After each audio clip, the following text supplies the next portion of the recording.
जय हिंद, नमस्कार। एग्जाम चरिसा परिवार में आप सबों का दिल की असीम गहराइयों से स्वागत है। आप सुन रहे हैं विजय कुमार को। मेरे चैनल को सब्सक्राइब करें, अपने दोस्तों के व्हाट्सएप कॉन्टैक्ट ग्रुप में शेयर करें ताकि हम आप लोग के लिए बेहतर से बेहतर कंटेंट लाएं। ऐसे हम तो लाते ही हैं, लेकिन थोड़ा हौसला जो है ना मेरा अफजाई होगा आप लोग ऐसा कीजिएगा तो। चलिए ज़्यादा ना कुछ बोलते हुए आज का करंट अफेयर स्टार्ट करते हैं। आप लोग जानते हैं, पहले हम शुरू में वीडियो स्टार्ट होने के पहले आज का ताज़ा खबर सुनाते हैं आप लोग को। उसके बाद फिर क्यूज स्टार्ट करते हैं। और क्यूज स्टार्ट जो करते हैं उसमें होता है क्या, कुछ देर के लिए हम 2-3 टॉपिक जो है ना आप लोग को याद करवाते हैं, जो टॉप टॉपिक आता है। इस चैनल पे क्यूज करने से आपको फ़ायदा होगा, मतलब हर जगह क्यूज हो रहा है, लेकिन यहाँ खास क्या है, हम जो क्वेश्चन लाते हैं वो एग्ज़ाम ओरिएंटेड क्वेश्चन आता है। मतलब विभिन्न एग्ज़ाम में कई बार क्वेश्चन पूछा हुआ रहता है और कुछ डाटा जो कि स्टूडेंट बार बार भूलता है, हम उसको बार बार लाएंगे, इतना लाएंगे कि आप लोग के दिमाग में छाप देंगे। मेरा चैनल का नारा है, तुम भूलो हम भूलने नहीं देंगे। इस पर हम एकदम अटल रहेंगे।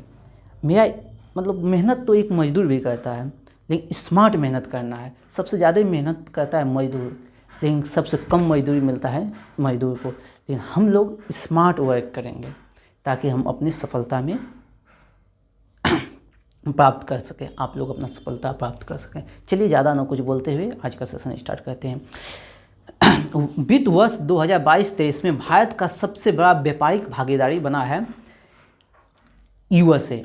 वित्त वर्ष 2022-23 में भारत का सबसे बड़ा व्यापारिक भागीदार कौन है? यूएसए। यूएसए के साथ व्यापार मेरा जो है ना सबसे ज़्यादा है। उसके बाद चाइना आता है 2 नंबर पे, 3 नंबर पे आता है यूएई, ठीक ना। और यूएसए के साथ कितना व्यापार है? 128.55 बिलियन डॉलर। और अमेरिका के साथ जो व्यापार है मेरा, व्यापार अधिशेष है, यानी कि हम घाटे में नहीं हैं। अमेरिका के साथ व्यापार, हम निर्यात ज़्यादा करते हैं, आयात कम करते हैं अमेरिका के साथ। और एक हाल फिलहाल में रिपोर्ट आया है, चलिए हाँ ये हो गया। अमेरिका वित्त वर्ष 2022-23 में भारत का सबसे बड़ा व्यापारिक भागीदार कौन है? 1 नंबर पर यूएसए। 1 नंबर पर कौन है? यूएसए। 2 नंबर पर कौन है? चाइना। 3 नंबर पर कौन है? यूएई। 3 नंबर पर यूएई। बताइएगा। नेक्स्ट क्वेश्चन है, लोअर अरुण जल विद्युत परियोजना। लोअर अरुण जल विद्युत परियोजना स्टार्ट हुआ है नेपाल में। लोअर अरुण जल विद्युत परियोजना स्टार्ट हुआ है कहाँ? नेपाल में।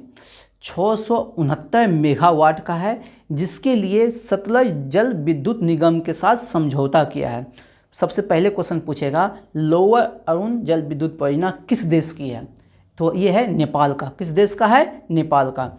लेकिन किसके, भारत मतलब ये किसके साथ समझौता किया है? इस समझौता किया है भारत के सतलज जल विद्युत निगम के साथ। भारत के सतलज जल विद्युत निगम के साथ समझौता किया है। तो लोअर जल विद्युत परियोजना के लिए समझौता किया है किसके साथ?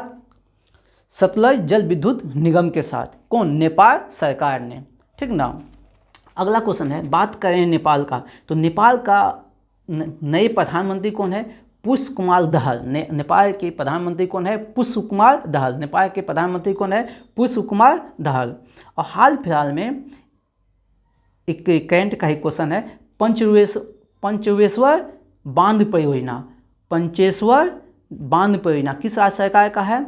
ये नेपाल और भारत सरकार की परियोजना है, पंचेश्वर बांध परियोजना। और किस नदी पे है? महाकाली नदी पर। किस नदी पे है? महाकाली नदी पे है, ठीक है, आप लोग याद रखिएगा।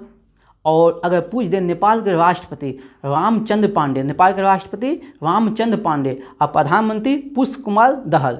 नेपाल के प्रधानमंत्री पुष्प कुमार दहल, नेपाल के राष्ट्रपति रामचंद्र पांडे। और नेपाल के साथ एक अभ्यास होता है सूर्य किरण अभ्यास। नेपाल के साथ एक अभ्यास होता है सूर्य किरण।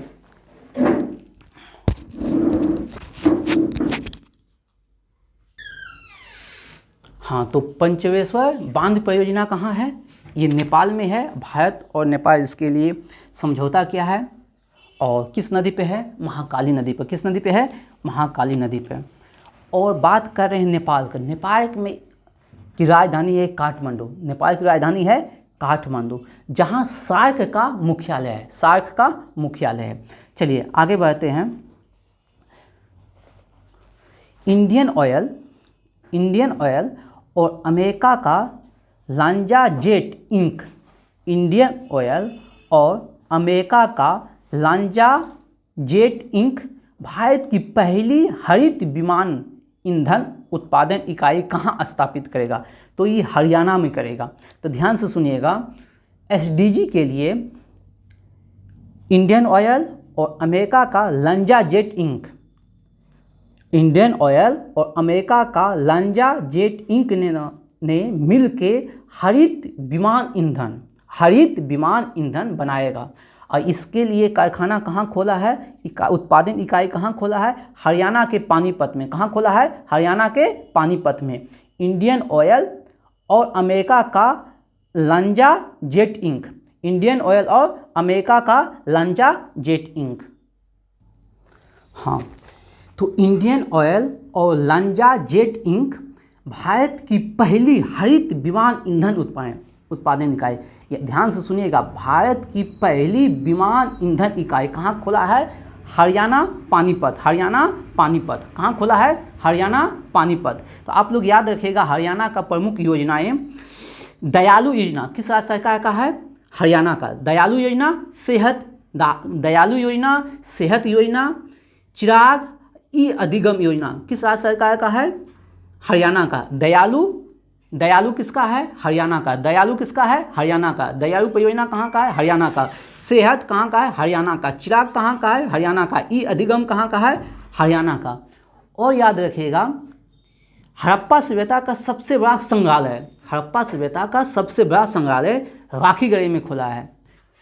हड़प्पा सभ्यता का सबसे बड़ा संग्रहालय कहाँ खोला है? राखीगढ़ी में। कहाँ खोला है? राखीगढ़ी में। कहाँ खोला है? राखीगढ़ी में। और एक बात याद रखिएगा, उत्तर भारत का पहला परमाणु संयंत्र फतेहाबाद में खुला है। कहाँ खुला है? फतेहाबाद। फतेहाबाद कहाँ? हरियाणा में। उत्तर भारत का पहला परमाणु संयंत्र फतेहाबाद कहाँ? हरियाणा में। और याद रखिएगा, अंतर्राष्ट्रीय सूरज कुंड मेला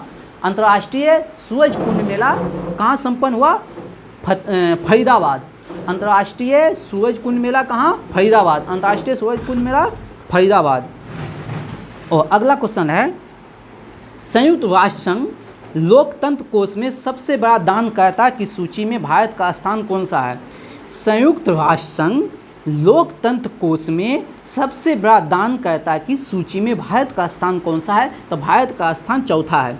संयुक्त राष्ट्र लोकतंत्र कोष में भारत का सबसे बड़ा दानकर्ता सूची में स्थान कौन सा है? चौथा स्थान है। कौन सा स्थान है? चौथा स्थान है। और अगला क्वेश्चन है, वर्ष 2022-23 में कितने मूल का निर्यात किया गया है? यानी कि वर्ष 2022-23 में कितना निर्यात किया गया है? $770.18 मिलियन, $770.18 बिलियन। चलिए अगला क्वेश्चन है, हीमोफीलिया दिवस कब मनाया जाता है? 17 अप्रैल। हीमोफीलिया दिवस 17 अप्रैल। हीमोफीलिया दिवस 17 अप्रैल। हीमोफीलिया दिवस 17 अप्रैल।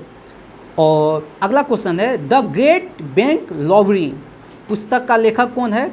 द ग्रेट बैंक रॉबरी पुस्तक का लेखक B Pattabhiram. The great bank robbery पुस्तक का लेखक B Pattabhiram. B Pattabhiram. The great bank robbery पुस्तक का लेखक B Pattabhiram. The great bank robbery पुस्तक का लेखक B Pattabhiram. The great bank robbery पुस्तक का लेखक बी पट्टाभीराम। अगला क्वेश्चन है, आईपीएल का सबसे तेज 100 विकेट लेने वाला खिलाड़ी कौन बना है? रबाडा। आईपीएल में सबसे तेज 100 विकेट लेने वाला खिलाड़ी कौन बना है? रबाडा। और उत्तरा बाओकर किस क्षेत्र में से संबंधित है? उत्तरा बाओकर का संबंध किस क्षेत्र से है?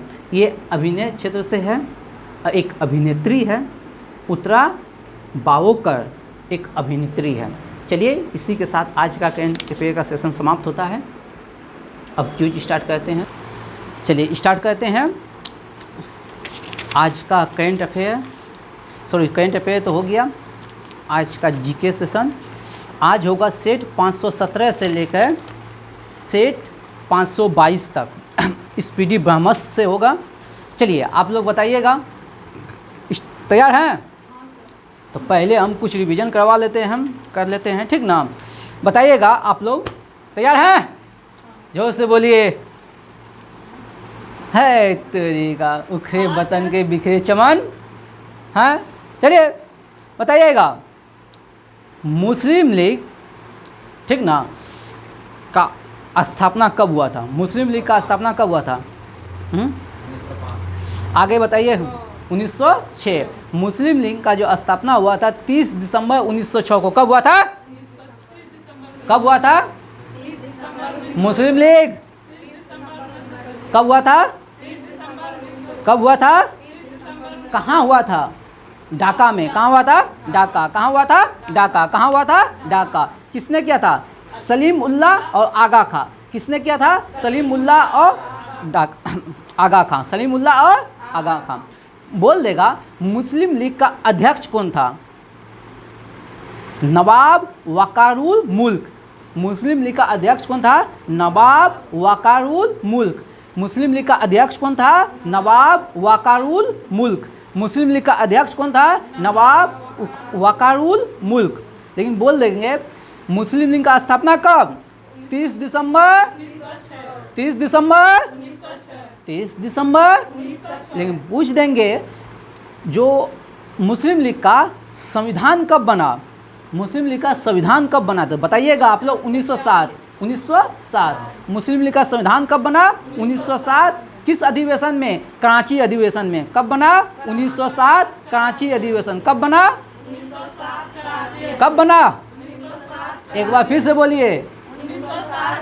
लेकिन मुस्लिम लीग का स्थापना किस अधिवेशन में हुआ? ढाका अधिवेशन। कब हुआ? कब? 1906। लेकिन बोल देंगे मुस्लिम लीग का प्रथम अधिवेशन कहाँ हुआ था? प्रथम अधिवेशन तो 1908 अमृतसर। 1908 अमृतसर। 1908 अमृतसर प्रथम अधिवेशन 1908 अमृतसर।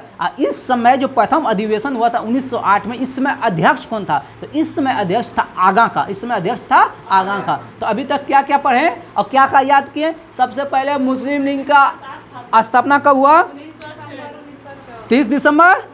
कहाँ हो? किसने क्या हो? सलीम उल्लाह और आगा खां। लेकिन पूछ देंगे इसका संविधान कब बना? किस अधिवेशन में? कराची अधिवेशन। 1907 कराची अधिवेशन। 1907 कराची अधिवेशन। लेकिन बोल देंगे इसका प्रथम अधिवेशन कब हुआ हो? प्रथम अधिवेशन हुआ था 1908 में। प्रथम अधिवेशन 1908। प्रथम अधिवेशन 1908। कब? अमृतसर में। कहाँ हुआ था? अमृतसर। 1908। संविधान बना 1907 कराची। संविधान बना 1907 कराची। संविधान बना 1907 कराची। संविधान बना 1907 कराची। प्रथम अधिवेशन हुआ 1908 अमृतसर। प्रथम अधिवेशन 1908 अमृतसर। 1908 अमृतसर। प्रथम अधिवेशन 1908 अमृतसर। अध्यक्ष आगा खां। अध्यक्ष आगा खां। अगला बताइएगा, पाकिस्तान ने मुक्ति दिवस कब मनाया था? 22 दिसंबर 1939 को। मुक्ति दिवस कब मनाया? 22 दिसंबर 1939 को। मुक्ति दिवस कब मनाया? मुक्ति दिवस कब मनाया? मुक्ति दिवस कब मनाया? मुक्ति दिवस कब मनाया? लेकिन पूछ देंगे पाकिस्तान की मांग किस अधिवेशन में किया और कब किया? पाकिस्तान की मांग जो मुस्लिम लीग ने किस अधिवेशन में कब किया? तो 1940 के लाहौर अधिवेशन में। पाकिस्तान की मांग मुस्लिम लीग ने कब किया? 1940 के लाहौर अधिवेशन। कब किया? कब किया? कब किया? मुक्ति दिवस। मुक्ति दिवस। मुक्ति दिवस। और पाकिस्तान की मांग। लेकिन लाहौर के 1940 अधिवेशन की अध्यक्षता किसने किया? 1940 के लाहौर अधिवेशन के अध्यक्षता मोहम्मद अली जिन्ना। किसने किया? मोहम्मद अली जिन्ना। किसने किया? मोहम्मद अली जिन्ना। बताइएगा प्रत्यक्ष कार्यवाही दिवस कब मनाया गया? प्रत्यक्ष कार्यवाही दिवस कब मनाया गया? 16 अगस्त 1946 में। डायरेक्ट एक्शन डे कब मनाया? 16 अगस्त 1946 को। डायरेक्ट एक्शन डे कब मनाया? 16 अगस्त 1946 को। डायरेक्ट एक्शन डे कब मनाया? 16 अगस्त 1946। और चलिए, बांटो और छोड़ो का नारा दिया किस अधिवेशन में? कांची अधिवेशन में। बांटो और छोड़ो का नारा दिया किस अधिवेशन में? चलिए, ये हो गया। अगला बताइएगा आप लोग,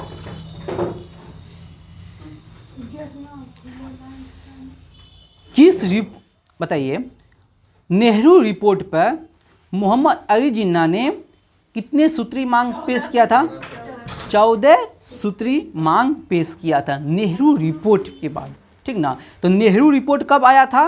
1928 में। नेहरू रिपोर्ट कब आया था? 1928। तो नेहरू रिपोर्ट के बाद जिन्ना ने 14 सूत्री मांग पेश किया। जिन्ना ने 14 सूत्री मांग पेश किया। तो पूछ देगा मोहम्मद अली जिन्ना ने 14 सूत्री मांग कब पेश किया था? 1929 में। कब किया था? 1929 में। कब किया था? 1929। जिन्ना का 14 सूत्री मांग कब? 1929 में। जिन्ना का 14 सूत्री मांग कब? 1929 में। लेकिन पूछ देगा, अब देखिए आप लोग एसआई का स्टूडेंट हैं तो एसआई में एक क्वेश्चन पूछेगा यहाँ से, तो ये जो 14 सूत्री मांग था जिन्ना का, उसमें क्या था, इंपॉर्टेंट क्या था? तो ध्यान से सुनिएगा। केंद्रीय विधानमंडल में, केंद्रीय विधानमंडल अगर हम बोल रहे हैं तो इसका मतलब है जो अभी का संसद है ना, केंद्रीय विधानमंडल बोल रहे हैं प्रेजेंट टाइम का संसद, ठीक ना, में मुसलमानों के लिए 1/3 स्थान आरक्षित होना चाहिए। कितना? चट्टा 1/3 स्थान मांग रहा है, ठीक ना, आरक्षित, यानी कि 3 सदस्य में से 1 सदस्य होना चाहिए मुस्लिम, ठीक ना। ये मांग किया था किसमें? 14 सूत्री मांग में। 14 सूत्री मांग में एक मांग था क्या? 3 सदस्य में से 1 सदस्य होना चाहिए मुस्लिम। अगला था सिंध को मुंबई से पृथक कर दिया जाए। सिंध को मुंबई से पृथक कर दिया जाए। सिंध को प्रांत को मुंबई से पृथक। 2 को इंपॉर्टेंट बात हो गया। पहला इंपॉर्टेंट बात का 1/3 सदस्य होना चाहिए, केंद्रीय विधानमंडल का 1/3 सदस्य आरक्षित होना चाहिए। किसके लिए? मुसलमानों के लिए। बात समझे? यानी 3 सदस्य में 1 सदस्य होना चाहिए केंद्रीय विधानमंडल में मुसलमान। फिर दूसरा हो गया सिंध को मुंबई से अलग। सिंध को मुंबई से अलग। और अगला पॉइंट है किसी समुदाय से संबंधित विधेयक पर, किसी समुदाय से संबंधित विधेयक तभी पारित किया जाए जब उस समुदाय का 3/4 सदस्य समर्थन दे। अगर संसद में कोई समुदाय से संबंधित बिल है, कोई समुदाय से संबंधित बिल है, तब पारित हो जब उसमें 3/4 सदस्य जो है ना सहमत हो। 3/4 सदस्य सहमत हो। इसका मतलब अगर संसद में 4 सदस्य है उस समुदाय के, मान लीजिए मुस्लिम से संबंधित कोई बिल पास हो रहा है, ठीक ना, अब कुल मुस्लिम मान लो 40 गो है, तो 40 गो का 3/4 यानी कि 30 मुस्लिम सदस्य जो है ना उसमें साइन करना चाहिए। यानी 4 सदस्य में से 3 सदस्य का सहमति होना चाहिए तब कोई बिल पास हो समुदाय से संबंधित, ठीक ना। ये सारी मतलब 14 सूत्री मांग में सबसे इंपॉर्टेंट जो मांग था वो हम आपको बताएं, ठीक। तो पहले किसके विरोध में आया था? नेहरू रिपोर्ट। तो नेहरू रिपोर्ट कब आया? 1928 में। नेहरू रिपोर्ट कब आया? 1928 में। अब मोहम्मद जिन्ना का 14 सूत्री मांग कब आया? 1929 में। मोहम्मद जिन्ना का 14 सूत्री मांग कब आया? 1929 में। चलिए, आप लोग बातें कर रहे हैं, बताइएगा स्वतंत्रता संग्राम में लाल बाल पाल में, हाँ बताइए, तीनों का नाम बताइए। तो लाल बाल पाल में हाँ बिपिन चंद्र पाल, एकदम राइट है। लाल से लाला लाजपत राय, अब बाल से बाल गंगाधर तिलक, पाल से बिपिन चंद्र पाल। वाह, यहाँ लिखा हुआ विन था लेकिन आप लोग बहुत अच्छा जवाब दिए। चलिए, बंग भंग आंदोलन के समय कांग्रेस का अध्यक्ष कौन था? बंग भंग आंदोलन के समय गोपाल कृष्ण गोखले। कौन था? गोपाल कृष्ण गोखले। बंग भंग आंदोलन कब हुआ था? 1905 में। बंग भंग आंदोलन कब हुआ था? 1905 में। यानी बंगाल विभाजन कब हुआ था? 1905 में। लेकिन बंगाल विभाजन रद्द कब हुआ? 1911 में। कब हुआ? 1911 में, ठीक ना। लेकिन बोल देंगे राजधानी जो है ना दिल्ली से कलकत्ता कब हुआ? घोषणा हुआ 11 में, बना 1912 में, ठीक ना। चलिए ये क्वेश्चन है, महात्मा बुद्ध के समय कोसल का राजा कौन था? हाँ, प्रसेनजीत। महात्मा बुद्ध के समय कोसल का राजा कौन था? प्रसेनजीत। महात्मा बुद्ध के समय कोसल का राजा कौन था? प्रसेनजीत, ठीक ना। अगला क्वेश्चन है, बाल बनाएंगे अभी डाटावा हमको हटाने दो ना।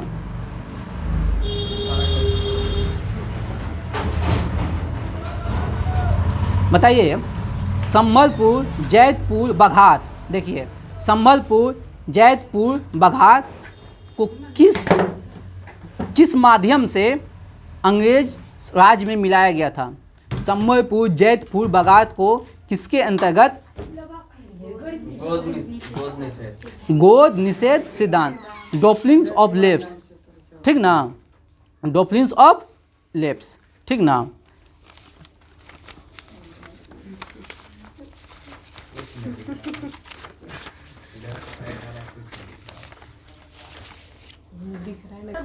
स्टार्ट करें हम। बताइएगा कौन कौन स्थान था वो? संबलपुर, जैतपुर और बघात। संबलपुर, जैतपुर और बघात, जिसको कहते हैं विलय की नीति। जिसको क्या कहते हैं? विलय की नीति, गोद लेने की नीति। बताइएगा, लाइन कट गया है, आप लोग देख रहे हैं यहाँ सारी काली माय हो गया है, अंग्रेजन सब बदल गया है काली माय में, ठीक ना। चलिए आप लोग बताइएगा, ये जो है ना गोद लेने की प्रथा जो है ना किसने स्टार्ट किया था? डलहौजी ने। किसने स्टार्ट किया था? डलहौजी ने। किसने स्टार्ट किया था? डलहौजी ने। किसने स्टार्ट किया था? डलहौजी ने। तो डलहौजी का शासनकाल बताइएगा 1848 से 1856। डलहौजी का 1848 से 1856। इस सिद्धांत को क्या कहते हैं? व्यक्तिगत का सिद्धांत। गोद लेने की प्रथा को क्या कहते हैं? व्यक्तिगत का सिद्धांत। और इंग्लिश में कहते हैं डॉपलिंग्स ऑफ लेप्स। इंग्लिश में क्या कहते हैं? डॉपलिंग्स ऑफ लेप्स। बताइएगा, ध्यान से सुनो, हाँ ध्यान से सुनो, ठीक। सतारा, ध्यान से सुनना है। अभी डलहौजी से संबंधित जितना को मतलब विलय किया है सब बताएंगे। सतारा का विलय कब हुआ था? सतारा का विलय कब हुआ? 1848। सतारा का विलय सबसे पहले गोद लेने की प्रथा में सबसे पहला विलय किसको किया? सबसे पहला विलय किसका किया? सतारा का। पहला विलय किसका किया? सतारा का। कब? 1848 में। सतारा का विलय, सतारा का विलय, सतारा। जैतपुर संबलपुर, जैतपुर संबलपुर 1849। जैतपुर संबलपुर 1849। जैतपुर संबलपुर, सतारा, जैतपुर संबलपुर, सतारा, जैतपुर संबलपुर, सतारा, जैतपुर संबलपुर, सतारा, जैतपुर संबलपुर, बघात 1850। बघात, बघात, बघात, बघात, बघात, बघात, सतारा, सतारा, जैतपुर संबलपुर, बघात, सतारा, जैतपुर संबलपुर, बघात, उदयपुर 1852। उदयपुर, उदयपुर, उदयपुर, उदयपुर, बघात, बघात, जैतपुर संबलपुर 49। जैतपुर संबलपुर 1849। जैतपुर संबलपुर, जैतपुर संबलपुर और सतारा, सतारा, जैतपुर संबलपुर, जैतपुर संबलपुर, जैतपुर संबलपुर, जैतपुर संबलपुर, बघात, बघात हो गया, बघात हो गया। उदयपुर 1852। उदयपुर, उदयपुर, उदयपुर, सतारा, सतारा, सतारा, सतारा, जैतपुर संबलपुर, जैतपुर समयपुर, बघात, बघात, बघात, उदयपुर, उदयपुर, उदयपुर, उदयपुर, नागपुर 54, नागपुर, झांसी 53, झांसी 53, झांसी, झांसी, झांसी 1853, झांसी, झांसी, झांसी, नागपुर 54, नागपुर, नागपुर, नागपुर, नागपुर, अंतिम है अवध, अंतिम है अवध 1856, अवध 1856, अवध 1856, अवध 1856।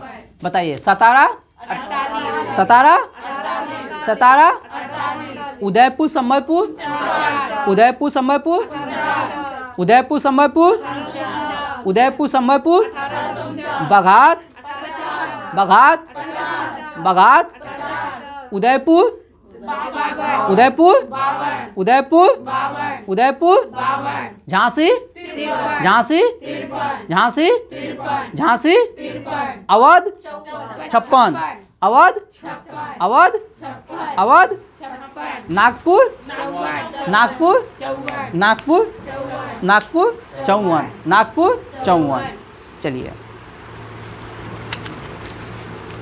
बताइएगा अशोक के कलिंग युद्ध का संबंध, अशोक के कलिंग युद्ध का संबंध किस अभिलेख से है? 13वें शिलालेख से। किस शिलालेख से है? 13वें शिलालेख। बताइएगा यहाँ से, अब ध्यान से सुनिएगा। अशोक के अपने नीति में जैसे कहा जाता है अशोक के विषय में, अपने 100 भाइयों को वध करके, अपने 100 भाइयों का वध करके जो है ना वो गद्दी प्राप्त किया था। लेकिन कलिंग युद्ध में इतना नरसंहार हुआ, उसके बाद जो है ना उसके विचार में परिवर्तन हो गया। उस अहिंसा के मार्ग से, सत्य एवं अहिंसा होता है ना, हिंसा के मार्ग से आ गया और हिंसा मार्ग को अपना लिया। उसके बाद कहा जाता है अशोक ने कोई भी युद्ध नहीं लड़ा, उसके बाद वो अहिंसा का पुजारी बन गया, जैसे महात्मा गांधी उस तरह से, ठीक ना। यानी उसका हृदय में जो परिवर्तन हुआ किस युद्ध के बाद? कलिंग युद्ध के बाद। अब कलिंग युद्ध का चर्चा किस अभिलेख में है? 13वें शिलालेख में। किस में है? 13वें शिलालेख में। बताइएगा अशोक किस वंश से थे? किस वंश से थे? मौर्य वंश के। अब पूछ देंगे मौर्य वंश का संस्थापक कौन था? चंद्रगुप्त मौर्य। मौर्य वंश का संस्थापक चंद्रगुप्त मौर्य। और चंद्रगुप्त मौर्य के बाद कौन आया? बिंदुसार। चंद्रगुप्त मौर्य के बाद कौन आया? बिंदुसार। चंद्रगुप्त मौर्य के बाद कौन आया? अब बिंदुसार के बाद कौन आया? अशोक। बिंदुसार के बाद कौन आया? अशोक। बताइए जिस समय अशोक शासक बना है उसके पहले वो कहाँ का राजकुमार था? अवंती का राजकुमार था। अशोक कहाँ का राजकुमार था? अनेक होता है ना, उसके पिताजी का नाम हुआ बिंदुसार। बिंदुसार अपना बेटा को एक प्रांत दे दिया, अवंती का बता दिया राजकुमार। अवंती आप इसको चलाइए, एक्सपीरियंस लीजिए, तब न राजा बनिएगा तो चलाइएगा। तो एक प्रांत दे दिया, तब तक आप यहाँ का शासन कीजिए, ठीक ना। चलिए जैसे देखते हैं नेता सब होता है, सबसे पहले वो अपना विधायक बना देता है, यहाँ से विधायक है, उसके बाद वो मुख्यमंत्री बनता है, जैसे तेजस्वी साहब। हाँ, लेकिन यहाँ इंटरेस्टेड बात है तैयार है आप लोग? जग गए हैं? हाँ, नींदो लग रहा है किसी को? चलिए अशोक का जानो उधर है यहाँ, चलिए नहीं तो हाई स्कूल लेके जाएंगे, वहाँ हम लगा देंगे। मेरे पास सब जुगाड़ है, जुगाड़ का मेरे पास। चलिए अशोक के नामों का उल्लेख, क्वेश्चन पूछा गया है, अशोक के नामों का उल्लेख, हाँ बोल देगा, अशोक के नामों का उल्लेख, अशोक के नामों का उल्लेख किस अभिलेख में है? तो गुजरा, मास्की, नेतुर, उदयकुलम। गुजरा, मास्की, नेतुर, उदयकुलम। अशोक के नामों का उल्लेख किस अभिलेख में है? गुजरा, मासी, नेतुर, उदयकुलम। गुजरा, नासिक, नेतुर, उदयकुलम। गुजरा, सॉरी हाँ मास्की, गुजरा, मास्की, नेतुर, उदयकुलम। गुजरा, मास्की, नेतुर, उदयकुलम। गुजरा, मास्की, नेतुर, उदयकुलम। गुजरा, मास्की, नेतुर, उदयकुलम।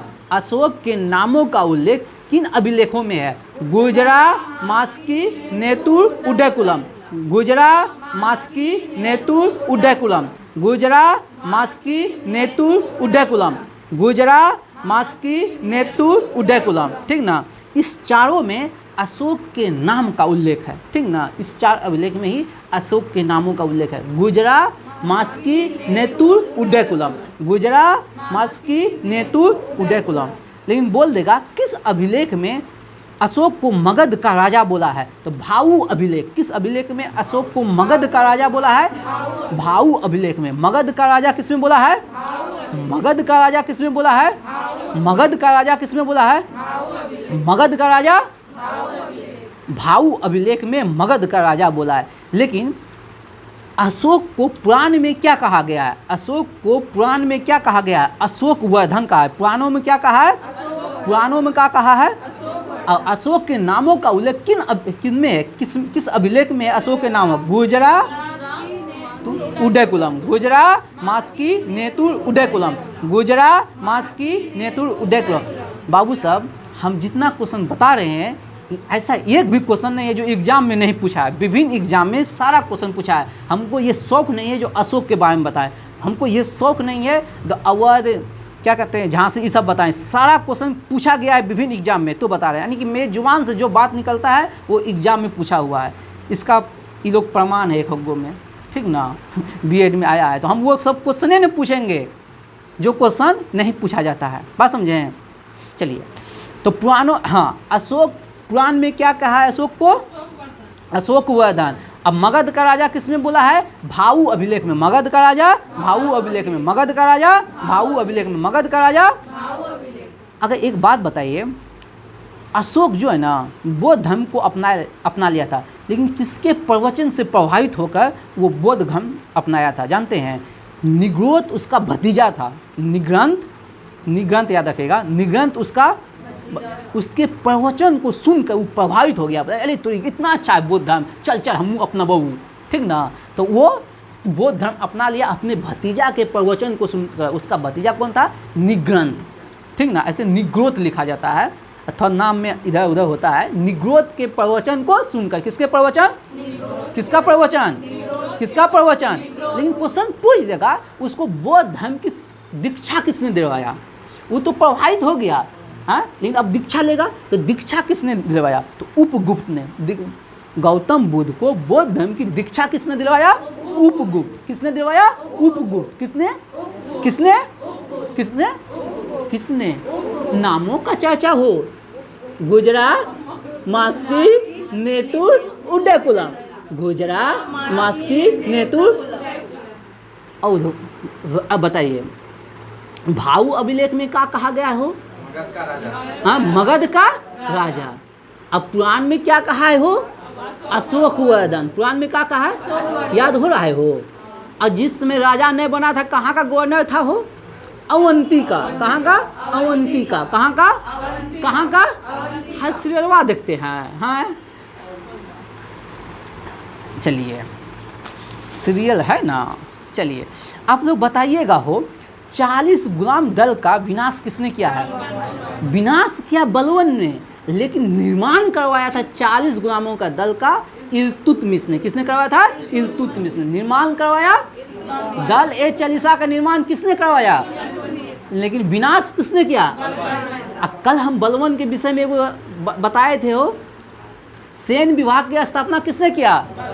सेन विभाग की स्थापना बलवन ने। लेकिन सेन विभाग को क्या कहते हैं? दीवान ए अज। सेन विभाग को क्या कहते हैं? दीवान ए अज। सेन विभाग को क्या कहते हैं? दीवान ए अज। सेन विभाग को क्या कहते हैं? दास विभाग का स्थापना किसने करवाया हो? फिरोज तुगलक। दास विभाग, पेंशन विभाग और दान विभाग फिरोज तुगलक। दास विभाग, दान विभाग और पेंशन विभाग फिरोज तुगलक। कृषि विभाग मोहम्मद बिन तुगलक। कृषि विभाग, वित्त विभाग अलाउद्दीन खिलजी। वित्त विभाग अलाउद्दीन खिलजी। तुम बोलो, हम बोलने नहीं देंगे, बार बार लाएंगे। बताइएगा, बाल गंगाधर तिलक के विरुद्ध मानहानि का दावा किया था। किसने? बाल गंगाधर ने किसके विरुद्ध मानहानि का दावा किया था? हाँ, वेलेंटाइन सिलोल। किसके विरुद्ध? वेलेंटाइन सिलोल के विरुद्ध। क्यों? क्योंकि बाल गंगाधर तिलक को कहा था ओ शांति का दूत। क्या कहा था? ओ शांति का दूत, वैलेंटाइन सिगोल ने। ठीक ना। बताइएगा मद्रास में होम रूल का प्रधान नेता कौन था? सुब्रमण्यम अय्यर। हाँ, सुब्रमण्यम अय्यर। किसने किया था मद्रास में होम रूल? तो बोल देंगे होम रूल की स्थापना किसने किया था? किसने किया था? पूना में किया था तिलक ने। पूना में किया था तिलक ने। मद्रास में किया था एनी बेसेंट। मद्रास में किया था एनी बेसेंट। लेकिन सचिव जो बनाया था, अध्यक्ष जो बनाया था, स्थापना किया था एनी बेसेंट, लेकिन सचिव बनाया था इसको सुब्रमण्यम अय्यर को। बस समझे? ये कहानी है। आप लोग कमेंट में जवाब दीजिएगा होम रूल लीग की स्थापना कब हुआ था, ये आप लोग को छोड़े जा रहे हैं। ठीक ना। आगे बढ़ते हैं। बिना वकील, बिना दलील, ठीक ना, बिना अपील का कानून को क्या कहते हैं? Robert act. तो रॉबर्ट एक्ट कानून कब पास हुआ था? 1919 में। रॉबर्ट एक्ट कानून कब पास हुआ था? 1919 में। बताइएगा। हाँ, 1919 में। हम क्या बोल दिए? बताइए गरीबी हटाओ का नारा किसने दिया था? किसने दिया था? इंदिरा गांधी। किस योजना के तहत? पंचवर्षीय योजना के तहत। लेकिन कब? 1975 में। कब दिया था? 1975 में। बताइएगा रेशम के प्रचलन में एक नंबर, रेशम का प्रचलन सबसे पहले कौन सा देश किया था? चीन। रेशम का स्टार्ट किया था चीन ने। बताइएगा संसार में बैंक ऑफ इंग्लैंड को क्या कहा जाता है? संसार में बैंक ऑफ इंग्लैंड को क्या कहा जाता है? केंद्रीय बैंक की माँ। बताइएगा ये अच्छा क्वेश्चन है। भारत में ट्रेजरी बिल सर्वप्रथम कब निर्गत किया गया? ट्रेजरी बिल कब? 1917। ट्रेजरी बिल कब? 1917। Treasury bill, treasury bill, treasury bill, treasury bill. बताइएगा भारत में पहला इस्लामिक बैंक कहाँ खुला? भारत में पहला इस्लामिक बैंक कहाँ खोला? कोच्चि में। कहाँ? कोच्चि में। कहाँ? कोच्चि में। बताइएगा प्रथम क्रेडिट कार्ड, प्रथम क्रेडिट कार्ड जिसको कहते हैं एटीएम, प्रथम क्रेडिट कार्ड जिसको कहते हैं एटीएम, किस बैंक ने कब निर्गत किया? बैंक ऑफ अमेरिका 1959 ने पहला एटीएम जारी किया था। बैंक ऑफ अमेरिका 1959 पहला एटीएम जारी किया था। बैंक ऑफ अमेरिका 1959 कब किया था? बताइएगा। एसबीआई ने अपनी पहली विदेश में शाखा कहाँ खोला? कहाँ खोला? चीन में। बताइएगा जीरो बेस बजट का सिद्धांत किसने दिया? हम बराबर करवाते हैं। Zero base budget, zero base budget, zero base budget का सिद्धांत किसने दिया? Zero base budget Peter Pyhrr. Zero base budget, zero base budget, zero base budget, zero base budget, zero base budget. विकास का सिद्धांत दादा भाई नौरोजी। सुनो तो विकास का सिद्धांत दादा भाई नौरोजी। विकास का सिद्धांत, विकास का सिद्धांत, विकास का सिद्धांत zero base budget, zero base budget, zero base budget, zero base budget. विकास का सिद्धांत, विकास का सिद्धांत भेट von Siemens, value added tax. भेट को क्या कहते हैं? वैल्यू एडेड टैक्स का सिद्धांत किसने दिया? वान सीमेंस। किसने दिया? वान सीमेंस। किसने दिया? वान सीमेंस। किसने दिया? वान सीमेंस। किसने दिया? भेट किसने दिया? भेट किसने दिया? भेट किसने दिया? भेट किसने दिया? Zero base budget Peter Pyhrr. यानी कि हम जो बताते हैं देखते हैं आज न कल कभी न कभी डाटा स्पीडी में मिल जाता है ना। हाँ, भूला भटक के थोड़ा सा ध्यान दीजिएगा। आगे बताइएगा आप लोग। हमारे किशन गंगा किसकी सहायक नदी है? किशन गंगा किसकी सहायक नदी है? झेलम की। किशन गंगा झेलम की। किशन गंगा झेलम की। बताइएगा पर्वत शिखर लाहौस से किस देश में है? नेपाल में। पर्वत शिखर लाहौस से किस देश में है? नेपाल में। कहाँ है? नेपाल में। बताइएगा लाई जनजाति किस देश का है? म्यांमार। लाई जनजाति म्यांमार। लाई जनजाति म्यांमार। बताइएगा महासागरों का निर्माण किस चट्टान से हुआ है? महासागरों बेसाल्ट से। महासागरों, ये क्वेश्चन पूछा गया है बहुत बार। महासागरों का निर्माण किस चट्टान से हुआ है? बेसाल्ट से। किससे हुआ है? बताइए आप लोग कमेंट में जवाब दीजिएगा। तावा जो है ना किसकी सहायक नदी है? तावा किसकी सहायक नदी है? ये आप लोग कमेंट में जवाब दीजिएगा। बताइएगा अंतर्राष्ट्रीय तिथि रेखा का निर्धारण कब किया गया? अंतर्राष्ट्रीय तिथि रेखा का निर्धारण कब किया गया? 1884। कब किया गया? 1884। अंतर्राष्ट्रीय तिथि रेखा, अंतर्राष्ट्रीय तिथि रेखा बताइएगा। मकराना तट कहाँ है? पाकिस्तान के तट को क्या कहते हैं? काठिया वाला तट, काठिया वाला तट। गुजरात के तट को कहते हैं काठिया वाला। केनरा तट महाराष्ट्र और गोवा है, महाराष्ट्र और गोवा याद है। सॉरी कोंकण, कोंकण कहते हैं महाराष्ट्र और गोवा को। और केनरा तट कर्नाटक के, ठीक ना। उसके बाद मालाबार तट केरल, याद आ रहा है। कोरोमंडल तमिलनाडु। और उसके बाद उत्तरी सरकार, उत्कल तट या उत्तरी सरकार का तट कहाँ? उड़ीसा के तट को, याद आ गया, बताए थे ना कभी। चलिए अगला बताइएगा।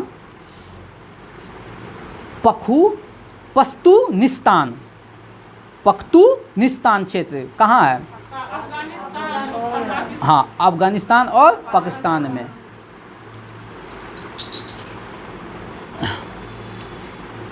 करा नहर, करा नहर बताइए किस देश में है? थाईलैंड में। करा नहर कहाँ है? करा नहर कहाँ है? मिस्र के किसान को क्या कहते हैं? फेल्ला। मिस्र के किसान को क्या कहते हैं? फेल्ला। मिस्र के किसान को क्या कहते हैं? मिस्र के किसान को क्या कहते हैं? मिस्र के किसान को क्या कहते हैं? मिस्र के किसान को क्या कहते हैं?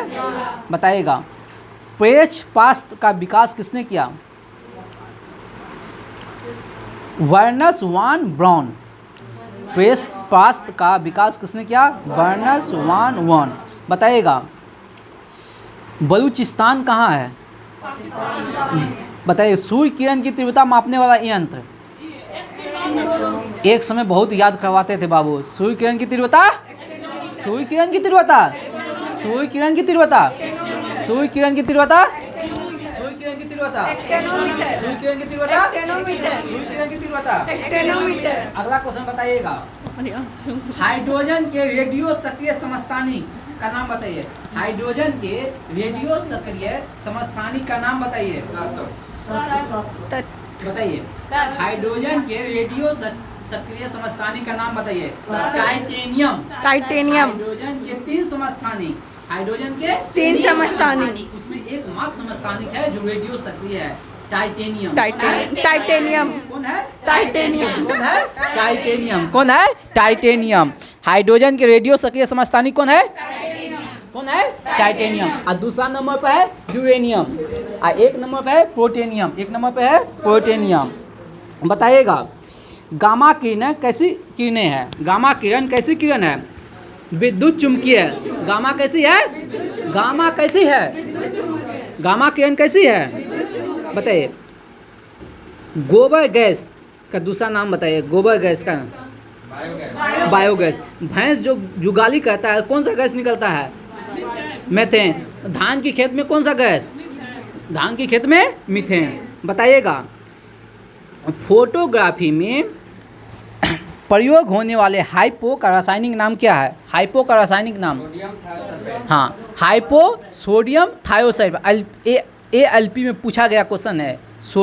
Hypo sodium thiosulphate. हाइपो का रासायनिक नाम क्या है? Sodium thiosulphate. हाइपो हाइपो बोलो ना, sodium thiosulphate. Hypo sodium thiosulphate.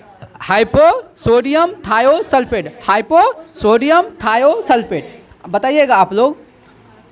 धातुओं का राजा, धातुओं का राजा सोना का परमाणु संख्या 47 सही है। 47 सही है। हाँ, चांदी का 47, सोना का 79। आप लोग कमेंट में जवाब दीजिएगा। सोना का एक्स का नाम बताइएगा, कमेंट में जवाब दीजिएगा। आगे। सोलर सेल में किस तत्व का प्रयोग करते हैं? सोलर सेल बनाने में, सोलर प्लेट बनाने में किस तत्व का प्रयोग करते हैं? किसका? सिलिकॉन। किसका? सिलिकॉन। बताइएगा। वायुमंडल में सबसे ज़्यादा मात्रा में कौन सा अक्रिय गैस पाया जाता है? हाँ, वायुमंडल में सबसे ज़्यादा मात्रा में कौन सा अक्रिय गैस, लेकिन क्वेश्चन पूछता है वह कौन सा अक्रिय गैस है जो वायुमंडल में नहीं पाया जाता है? रेडॉन। कौन सा है? रेडॉन। कौन सा है? रेडॉन। बताइएगा सीमेंट की खोज किसने किया था? पढ़ के बोल दो। Joseph Austen. हाँ, जोसेफ आस्पिडीन। जोसेफ आस्पिडीन। जोसेफ आस्पिडीन। सीमेंट का आविष्कारक जोसेफ आस्पिडीन। जोसेफ आस्पिडीन। ठीक ना, ये पूछा गया क्वेश्चन है। हाँ हाँ हाँ हाँ, आप लोग नौकीन पॉलिश किए है ना, हाँ, उसके रिमूवल के लिए किसका यूज करते हैं? एसीटोन का। ठीक ना, नाखून पॉलिश के रिमूवल के लिए, परिमार्जन के लिए, यानी नाखून पॉलिश के परिमार्जन के रूप में किसका यूज करते हैं? एसीटोन का। किसका? एसीटोन का। बताइएगा भारत सरकार का मुख्य विधि परामर्शदाता कौन होता है? महान्यायवादी, अटॉर्नी जनरल ऑफ इंडिया। आप लोग कमेंट में जवाब दीजिएगा वर्तमान समय में महान्यायवादी भारत का कौन है? बताइएगा नियंत्रक महालेखा परीक्षक के कर्तव्य और शक्ति का वर्णन किस अनुच्छेद में है? अनुच्छेद 149। नियंत्रक महालेखा परीक्षक के कर्तव्य और शक्ति का वर्णन कौन किस में है? अनुच्छेद 149। बताइएगा नियंत्रक महालेखा परीक्षक वर्तमान समय में कौन है? कमेंट में जवाब दीजिएगा, हम डेली रिवीजन करवा रहे हैं 2 दिन से। बताइएगा आप लोग प्राकरण समिति का सदस्य कौन होता है? प्राकरण समिति का सदस्य कौन होता है? प्राकरण समिति, हाँ, प्राकरण समिति का अध्यक्ष लोकसभा का अध्यक्ष, यही है ना, लोकसभा से चुने जाते हैं। सुनो पहले, प्राकरण समिति का जो सदस्य है वो केवल लोकसभा से चुने जाते हैं, केवल लोकसभा से चुने जाते हैं। और इसमें कुल 30 सदस्य होता है। कितना सदस्य होता है? 30 सदस्य जो होता है ना, कहाँ से होता है? 30 सदस्य लोकसभा से। 30 सदस्य कहाँ से होता है? लोकसभा का। प्राकरण समिति और लोक लेखा समिति, प्राकरण समिति और लोक लेखा समिति को जुड़वा समिति कहते हैं, एक दूसरे का वहन करते हैं। ठीक ना, याद रखिएगा। संसार में सबसे तेज बढ़ने वाला पौधा कौन कौन है? बांस है। नेपाल के प्रथम राष्ट्रपति रामवरण यादव। आप लोग आज ही हम बताए हैं स्टार्टिंग में वीडियो का, नेपाल के वर्तमान में राष्ट्रपति कौन है? इसका जवाब कमेंट में दीजिएगा, आज ही बताए हैं। बताइएगा इलाहाबाद इलाहाबाद इलाहाबाद इलाहाबाद स्तंभ शिलालेख को किसने लिखा है?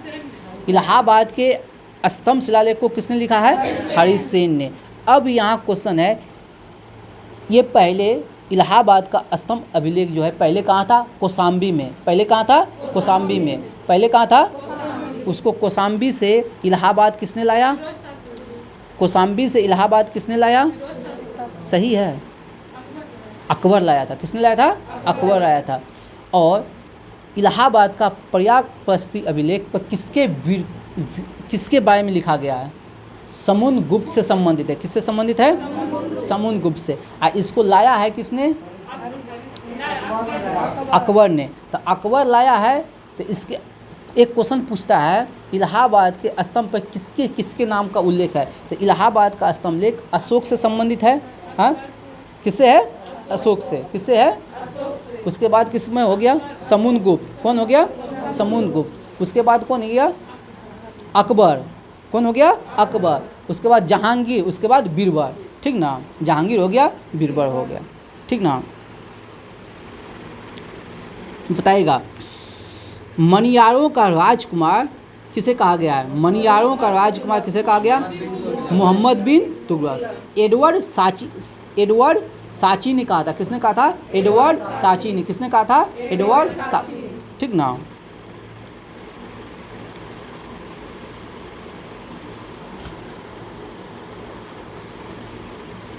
बताइएगा डेरा बाबा का मंदिर कहाँ है?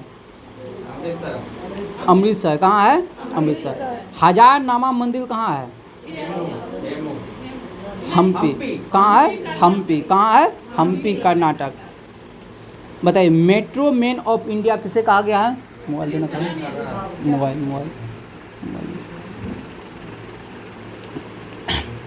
Sreedharan. Metro man of India बताइए हिंदू हिंदुस्तान का नारा किसने दिया है? किसने दिया है? बोलो तो। इलाहाबाद का स्तंभ शिलालेख बोलो तो।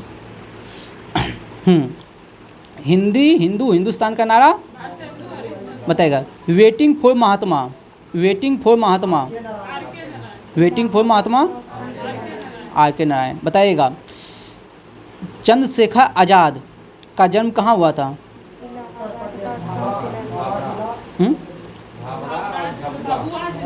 हाँ, भाभुआ जिला मध्य प्रदेश, ठीक ना। चलिए अगला बताइए। मेरा वतन पुस्तक का लेखक, मेरा वतन पुस्तक का लेखक विष्णु प्रभाकर। मेरा वतन पुस्तक का लेखक, मेरा वतन पुस्तक का लेखक, मेरा वतन पुस्तक का लेखक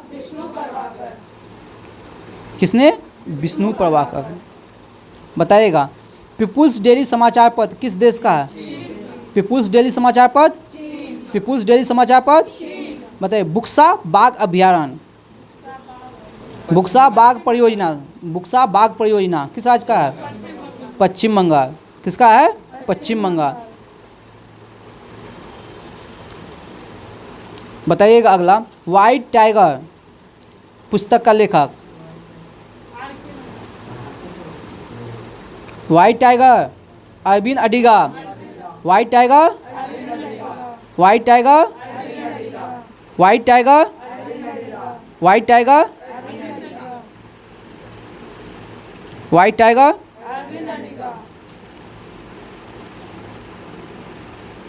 अगला बताइएगा चार धाम यात्रा किस राज्य से संबंधित है? किससे है? उत्तराखंड। दीजिएगा, दीजिए तो ये साइंस दीजिए। अच्छा सही है।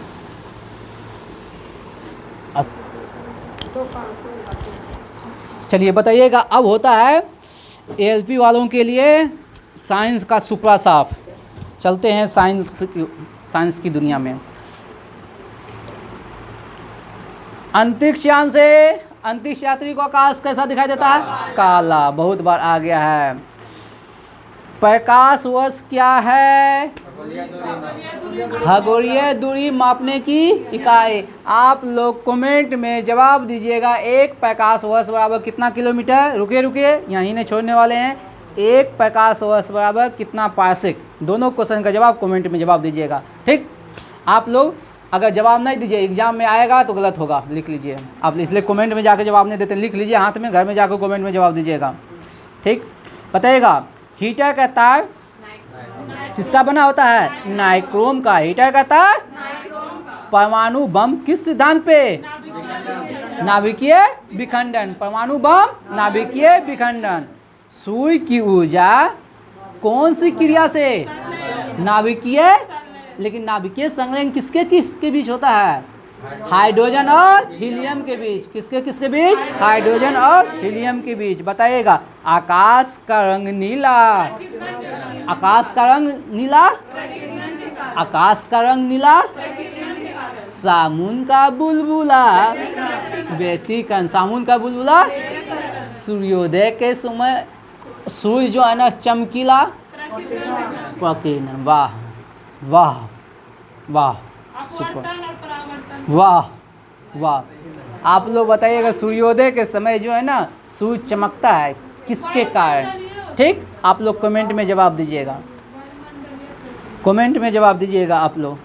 कि हमारे महान नेता जनताओं ने जो है ना बीच बीच में उनको धोखा दे देता है। एसी को डीसी में किसके द्वारा बदला जाता है? रेक्टिफायर। याद रखिएगा, इंग्लिश याद रखिएगा, डिस्टकारी है रेक्टिफायर। एसी को डीसी में बदलता है रेक्टिफायर। एसी को डीसी में बदलता है, एसी को डीसी में बदलता है, एसी को डीसी में बदलता है रेक्टिफायर। बताइएगा पानी से भरी बाल्टी में छड़ी को डालने पर छड़ी टेढ़ी दिखाई देती है, सिक्का ऊपर उठा हुआ। बताइएगा टेप रिकॉर्डर के प्लास्टिक टेप पर किस पदार्थ का लेप होता है? लो चुंबकीय पदार्थ। टेप रिकॉर्डर के प्लास्टिक टेप पर किस पदार्थ का लेप रहता है? लोह चुंबकीय पदार्थ। मानव निर्मित प्रथम तत्व कौन है? पोलोनियम। मानव निर्मित प्रथम तत्व है पोलोनियम। कौन है? पोलोनियम। बताइए यूरेनियम के नाभिकीय विखंडन में अंतिम अवस्था में क्या प्राप्त होता है? यूरेनियम के नाभिकीय विखंडन में अंतिम अवस्था में क्या प्राप्त होता है? इसीलिए परमाणु बम वगैरह जो छूटता है वो यूरेनियम के नाभिक यूरेनियम से बनता है और उसमें प्रचुर मात्रा में सीसा का उत्पादन होता है। इसीलिए सीसा जो है ना बहुत ही हानिकारक है। इसीलिए जहाँ परमाणु बम बनता है कई सदी तक, कई वंश तक उसका बेटा, पोता, छठपोता सब जो है ना अंगांग निकलता है, अभी तक पैदा होता है जापान के हिरोशिमा में, ठीक ना। उसका कई जनरेशन जो है ना ख़त्म हो जाता है। इतना खतरनाक क्या है? सीसा है, ठीक ना। तो जब भी यूट्यूब पर देखिएगा इसमें सीसा की मात्रा ज़्यादा तो कहीं हट हट न खबो न खबो का न खबो कितना अच्छा है, ठीक ना, न खबो, ठीक। चलिए बताइएगा बादल किस कारण से हवा में तैरता है? ध्यान से सुनिएगा, बादल किस कारण से हवा में तैरता है? एलपी वाले, श्यानता और कम घनत्व के कारण। श्यानता और बादल का तैरना, श्यानता कम घनत्व, बादल का तैरना, बादल का तैरना, बादल का तैरना। ऑप्शन में मार नहीं देना, श्यानता देखना, वहाँ ढूंढना कम घनत्व भी। बताइए रॉकेट को आगे की ओर बढ़ाना किस सिद्धांत पे? रेखीय संवेग, संवेग संरक्षण के सिद्धांत। का लो आया था क्वेश्चन, आज आ रहा है। लिफाफे पर गोंद लगा टिकट, डाक टिकट किस बल के कारण चिपकता है? असंजक बल। एगो असंजक, एगो स्वसंजक, ठीक ना। महिला जो बाल झाड़ती है, पानी जो अलग होता है बाल का, कौन सा बल? असंजक बल, असंजक बल। अब बोर्ड पर जो चौक लिखते हैं कौन सा बल? असंजक बल। कौन सा बल? असंजक बल। और एगो आ गया लिफाफे, यानी कि हम जो चिपकाते हैं डाक टिकट, कौन सा? असंजक। कौन सा? असंजक। देखो एक ही पदार्थ के बीच लगता है स्वसंजक बल, एक ही पदार्थ के बीच लगता है स्वसंजक। अलग अलग पदार्थों के बीच लगता है असंजक। जैसे बाल हो गया अलग पदार्थ हो गया, अब पनिया अलग हो गया तो असंजक लग जाएगा। सिंपल सा याद नहीं करना है। देखो एक के है कि अलग अलग है, अलग अलग है तो असंजक, एक ही है तो स्वसंजक, ठीक ना। सिंपल सा बात है। भारत का प्रथम न्यूक्लियर रिसर्च रिएक्टर कौन सा है? अप्सरा। भारत का प्रथम न्यूक्लियर रिएक्टर अप्सरा। कौन है? अप्सरा। ऐसे किसी का पहली वाली जो रहता है ना उसके लिए वो अप्सरे रहता है, ठीक ना। नहीं समझे? नहीं समझे तो कोई बात नहीं है, आज समझ गए तो बहुत अच्छी बात है। अप्सरा मतलब मस्ती बोलिया। एक न्यूटन कितने डाइन के बराबर होता है? 10 पे पावर 5। एक जूल बराबर कितना आएगा बताएं हैं? 10 पे पावर। और देखो आ गया एक प्रकाश वर्ष कितने मीटर के बराबर? हाँ 9.46 गुना 10 पर पावर 15। एक प्रकाश वर्ष बराबर 9.46 गुना 10 पे पावर 15 मीटर। एक प्रकाश वर्ष बराबर 9.46 गुना 10 पे पावर 15 मीटर। वहाँ ध्यान दीजिएगा, किलोमीटर दे देगा तो 12 है, किलोमीटर देगा तो, अब मीटर देगा तो 15, मीटर देगा तो 15। बताइएगा कैंची, पिलास, कील उखाड़ने की मशीन किस श्रेणी का उत्तोलक है? प्रथम श्रेणी। कैंची, पिलास, कील हो गया प्रथम श्रेणी। बताइएगा सरोता, नींबू निचोड़ने की मशीन द्वितीय। और चिमटा, किसान का हल, तृतीय श्रेणी। बताइएगा डायनेमो किस ऊर्जा से किस ऊर्जा में बदलता है?